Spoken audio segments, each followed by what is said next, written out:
یہ انتقام یہ لوگ یورپ سے اور امریکہ سے عیسائیوں سے بھرپور طریقے پر لے چکے ہیں۔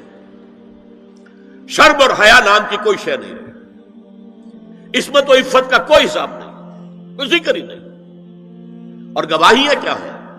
پریزیڈنٹ کلنٹن نے کہا تھا 2 سال پہلے یا 3 سال پہلے، وہ جو ان کی اینول سپیچ ہوتی ہے، State of the Union address, اس نے کہا تھا ان قریب ہماری قوم کی اکثریت حرام زادوں پر مشتمل ہوگی۔ یہ حرام زادے کا لفظ میں نے ترجمہ کیا ہے born without any wedlock. ایک تو ہوتا ہے ایک مرد اور عورت کی شادی ہوئی ہے، نکاح ہوا ہے، پھیرے پڑے، کچھ بھی ہوا ہے، لیکن اعلانیہ طور پر وہ اب شوہر اور بیوی کی حیثیت سے ہے، تو ان کی اولاد ہو رہی ہے، جائز اولاد ہے۔ ایک بغیر شادی کی اولاد ہو رہی ہے تو یہ حرامی ہے، حرام زادے ہے۔ انہوں نے کہا کہ ہماری قوم کی اکثریت حرام زادوں پر مشتمل ہو، ہومو سیکسولیٹی، لیسبینز، گیز، اور بالکل ڈکلیئر کرتے ہیں، پادری ڈکلیئر کرتا میں گے ہوں، سینیٹر ڈکلیئر کرتا میں گے ہوں، انہیں کوئی شرم ہی نہیں، اس کے اندر کوئی حجاب نہیں، اعتراف کرنے کے اندر کہیں بھی کسی طرح کی رکاوٹ نہیں، ہچکچاہٹ ہی نہیں۔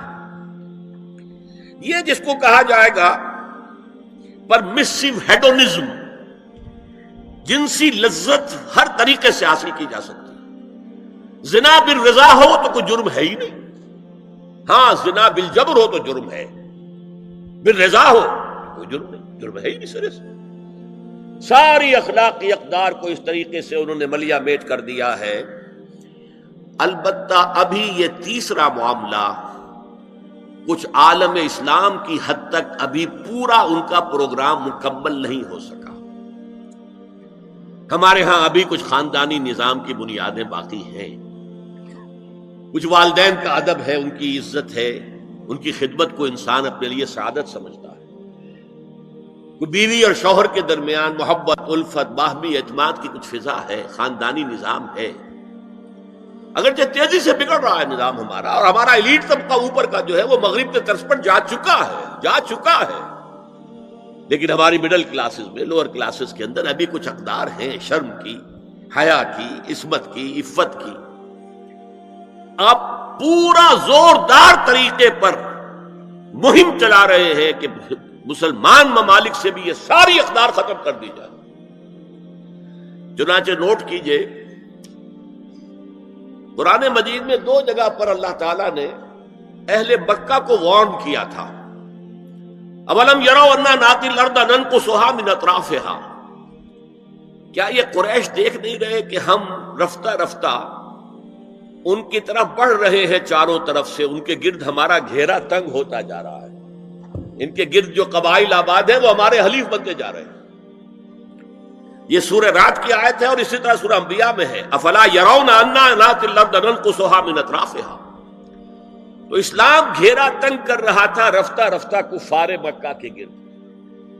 آج یہ برعکس ہے کہ یہ مغرب یہودیوں کی سازش کے تحت اور امریکہ کی عظیم قوت کو استعمال کرتے ہوئے، سول سپریم پاور آن ارتھ، آج یہ ہمارے گرد گھیرا تنگ کرتے چلے آ رہے ہیں کہ ہمارا معاشرتی نظام بھی تلپٹ ہو جائے، درہم برہم ہو جائے، ہماری اقدار بھی ختم ہو جائیں، ہمارے ہاں بھی عورت اور مرد بالکل برابر ہونے کے مدعی ہو کر میدان میں آ جائیں، عورت مرد بن جائے، مرد عورت بن جائے، مردوں کی شادیاں ہو جائیں کہ ایک مرد شوہر اور ایک مرد بیوی، اور رجسٹر ہو جائے شادی، لیسبینز کی شادیاں ہو جائیں کہ ایک عورت شوہر ایک عورت بیوی اور رجسٹر ہو جائے شادی۔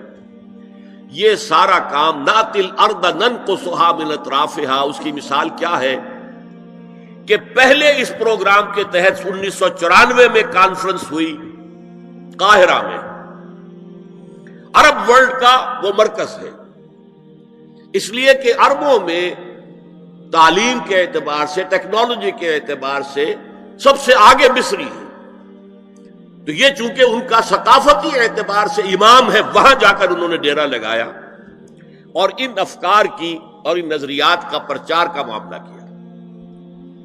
دوسری 1 سال کے بعد کانفرنس کر دی بیجنگ میں، تاکہ ادھر سے اور ایک اور طرف سے گھیرا ڈالا جائے اور عالم اسلام کا جو یہ حصہ ہے ایشیا کا، اس کے اوپر اثر انداز ہوا جائے.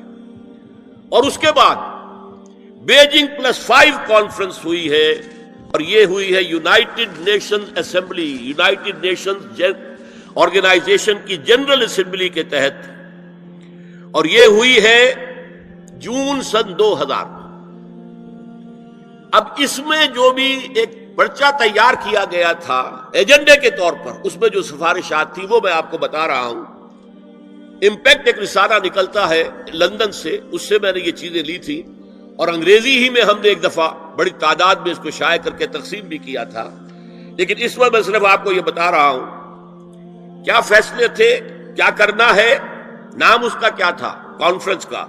Women 2000 gender equality development and peace for the 21st century.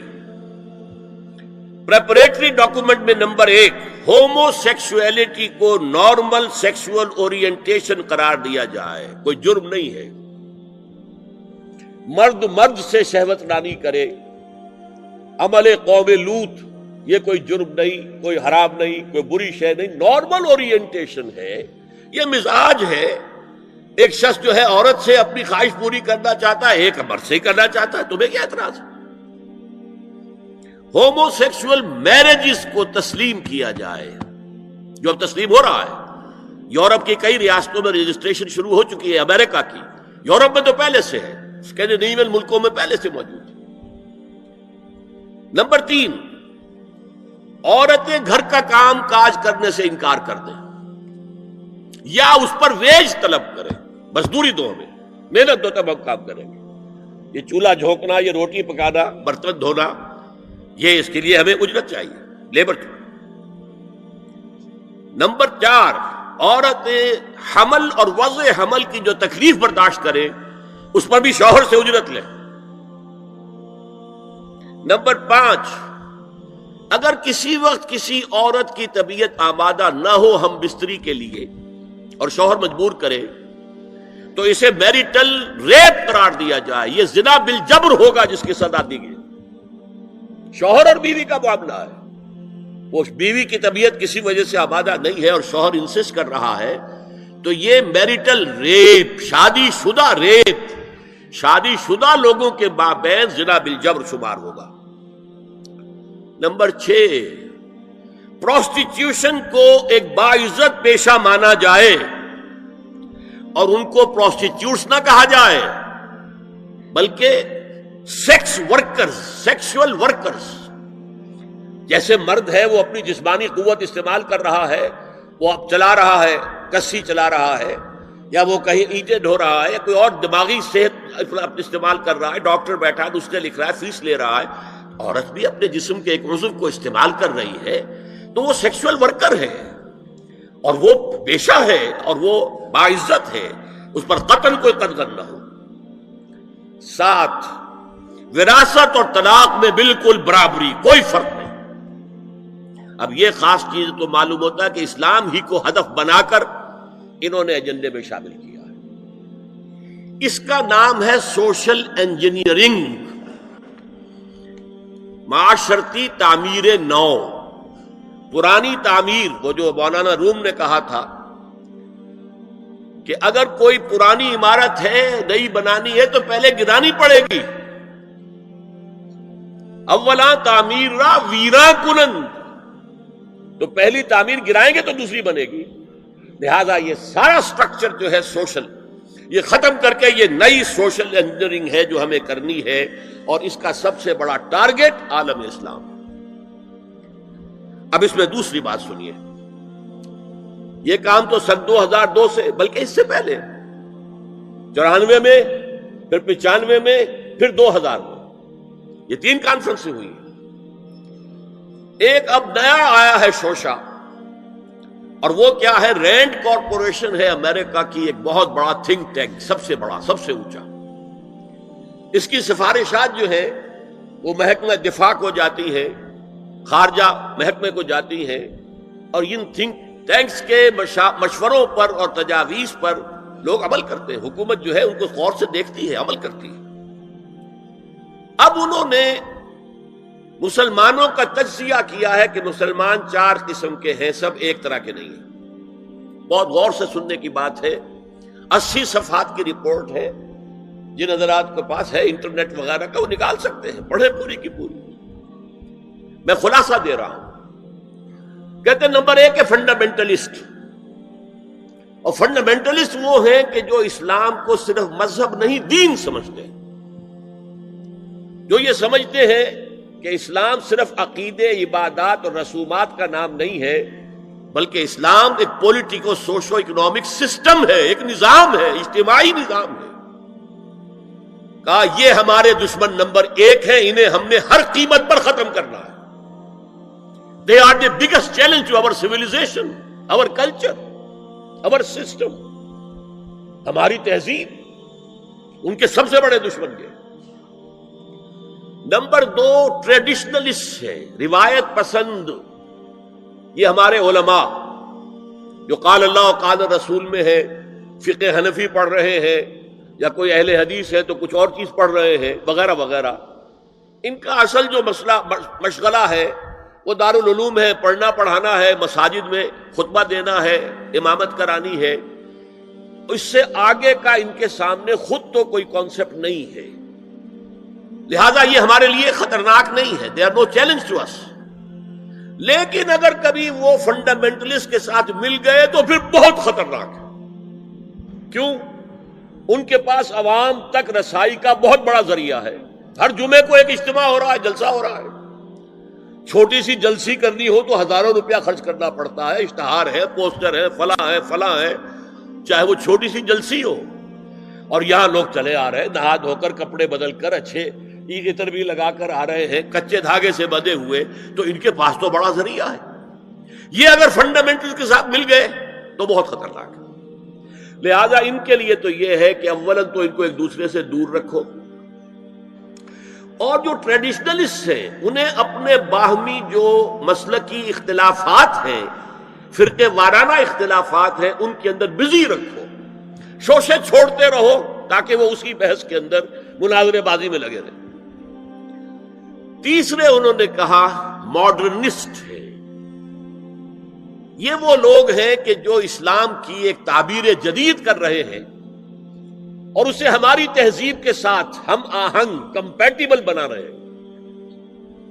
ان کی مدد کرو، انہیں سپورٹ کرو، انہیں پیسہ دو، اور ان کے لیے خاص طور پر پرنٹ اور الیکٹرانک میڈیا میں ان کی اپیئرنس کا بندوبست کرو، اس لیے ان کے پاس کوئی اور ذریعہ تو ہے نہیں۔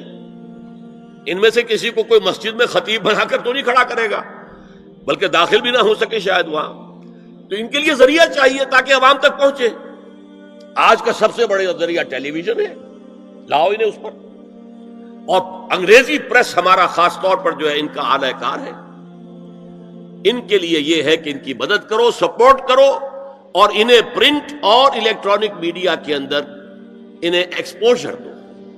چوتھا کہتے ہیں وہ ہے سیکولرسٹ، پہلے ہی سے ہمارے ہیں، ہماری جیب میں ہیں، وہ تسلیم کر چکے ہیں، ہضم کر چکے ہیں کہ نظام کا، زندگی کے نظام کا کوئی تعلق مذہب سے نہیں ہے، مذہب نام ہے عقیدے کا اور عبادات کا اور رسومات کا، تو یہ تو ہمارے ہی ہیں۔ تو گویا کہ 2 جمع 2 تقسیم ہو گئی۔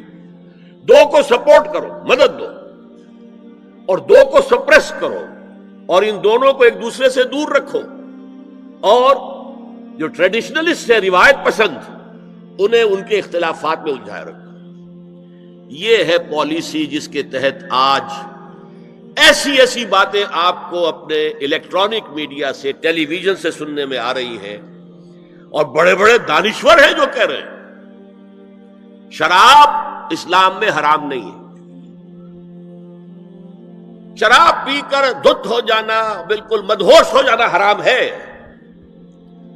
آپ کو معلوم ہے کہ وہاں بھی کہا جاتا ہے ڈرنکرز وہاں بھی پسند نہیں کیے جاتے، اتنے پینے والے کے ہوش کھو دیں، مغرب میں بھی پسندیدہ نہیں ہے، لیکن وہ کہتے ہیں کہ اصلاً شراب حرام نہیں ہے اسلام میں۔ اور آپ کو معلوم ہے، میں نام نہیں لینا چاہتا، یہ ہماری بدقسمتی ہے کہ علامہ اقبال کے فرزند ہیں جنہوں نے یہ بات کہی۔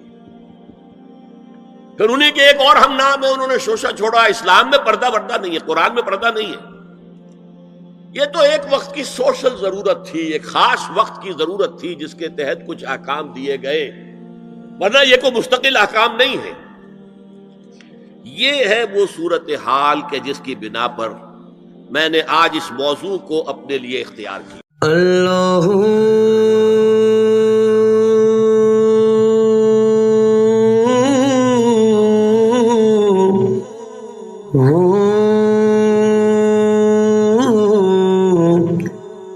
اللہ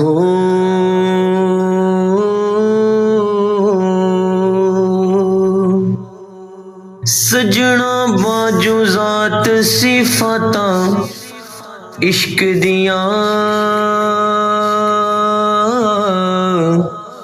وکھری کلی دن تے راتاں عشق دیاں